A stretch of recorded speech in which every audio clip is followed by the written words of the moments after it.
আমরা সবাই গোল্ডেন পাইছি আমাদের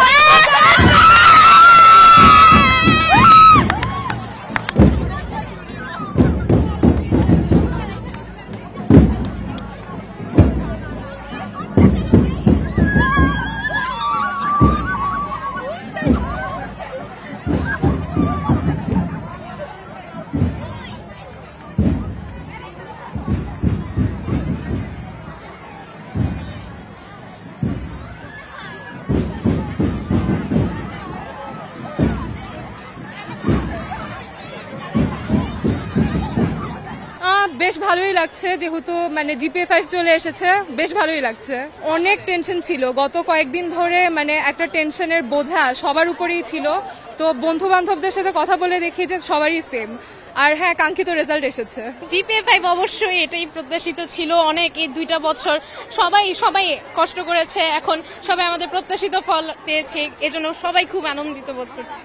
ভবিষ্যতে আমি ডাক্তার হওয়ার স্বপ্ন দেখছি, এখন সেটা সময় বলে দিবে। আসলে আমার রেজাল্ট, আমার যতটুকু আমি এফোর্ট দিয়েছি সবকটা আমাকে ঠিক কোথায় নিয়ে যায়। পেছনের গল্পটা শুধুমাত্র সময় অনুযায়ী যে আমি পড়াশোনাটা করেছি সেটাই হচ্ছে একমাত্র জিনিস যেটা আমাকে এখন এই পর্যায়ে নিয়ে এসছে। অলসতাটা দূরে রেখে সময় পড়াশোনা করেছি, ব্যাস এতটুকু।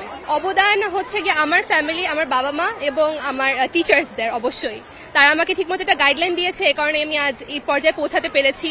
অ্যান্ড আই হোপ তারা সবাই আমাকে নিয়ে অনেক প্রাউড ফিল করবে। আর্টস থেকে আমি অনেক বেশি পাইছি, অনেক ভালো লাগতেছে পার্সোনালি, বিকজ আমি অনেক কষ্ট করছি লাস্ট 2 ইয়ার্স, তো অনেক মজা লাগতেছে।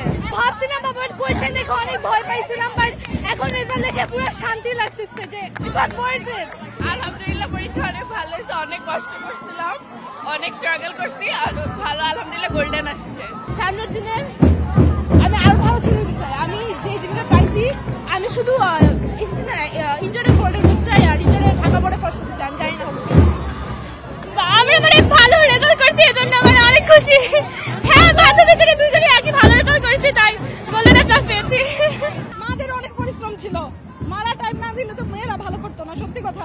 রেজাল্টের পিছনে এখানে আমাদের হাত না, আমাদের টিচার্সরা, মা বাবারা এই পরিমাণে পরিশ্রম করছে, ভালো রেজাল্ট না পায় অন্য কোথায় যাওয়ার কোনো জায়গা ছিল না। যদি না পাইতেন তখন উচিত ছিল ঘাড় ধাক্কা দিয়ে স্কুল থেকে বের করে দেওয়া।